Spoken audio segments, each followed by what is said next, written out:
Guys, in this video we are going to see how to find the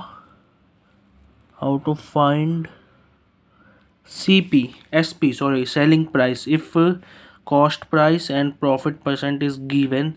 So for solving this we have 3 to 4 method. The first basic method which we used in our school is directly we use formula selling price is equal to cost price plus profit percentage of C P cost price which is 1500. Okay, तो इसको solve करेंगे तो 1500 plus profit percentage of 1500 is equal to 150, तो S P आ गया 1650. Okay, and another method which is we known as shortcut method. इसमें क्या होता है ना, हम प्रॉफिट को देखते हैं. प्रॉफिट कितना है हमारा 10%, तो फिर 10% है तो इसका फ्रैक्शनल वैल्यू क्या आएगा 1/10.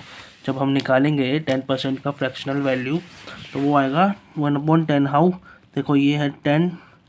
अब इसका परसेंटेज निकालेंगे तो क्या करेंगे, डिवाइड कर देंगे 100 से. 100 से डिवाइड किया, 0 से 0 कट गया तो आ गया 1/10. तो ये प्रॉफिट हो रहा है, मतलब कि कॉस्ट प्राइस से प्रॉफिट हुआ 10%, मतलब इंक्रीज.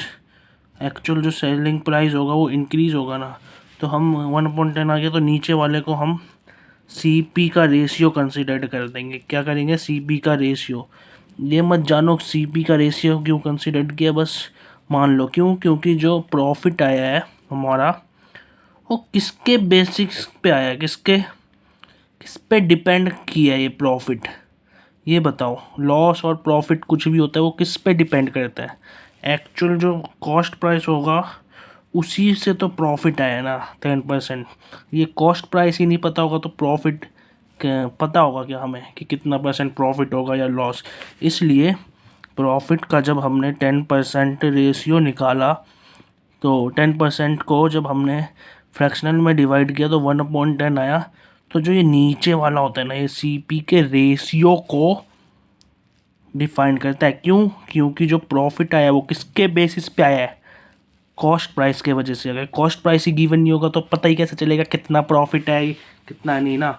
तो इसलिए जो ये नीचे का जो 10 है ना, इसको हम कॉस्ट प्राइस का रेशियो कंसिडर करते हैं. क्या करते हैं, कॉस्ट प्राइस का रेशियो. और प्रॉफिट हुआ है तो मतलब 1/10 है, तो प्रॉफिट हुआ है तो ऑफ कोर्स की बात है, ऊपर 1 है, प्रॉफिट हुआ तो बढ़ा है तो 10 से 11 हो जाएगा. जो 11 रेशियो होगा वो होगा सेलिंग प्राइस का.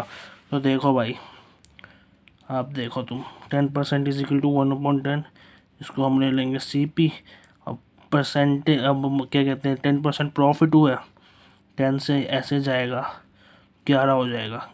अगर लॉस होता तो 10 - 1 कर देते और हो जाता 9. But here it is profit ना, that's why it's become 11. And this 11 is not the value, it's a ratio, and ratio is what, not an actual value. So CP is equal to 10 ratio is equal to 1500. Why it's 1500, because it is given here 1500. Okay, so 10, if 10 ratio value is 1500 then 1 ratio value is 150. how it's come, देखो भाई 1500 है 10 ratio की value, तो 1 ratio की value निकालने के लिए ना जब 10 से डिवाइड कर देगा ना तो 10 का एक पार्ट आएगा, एक पार्ट, ठीक है, जो कि होगा 150.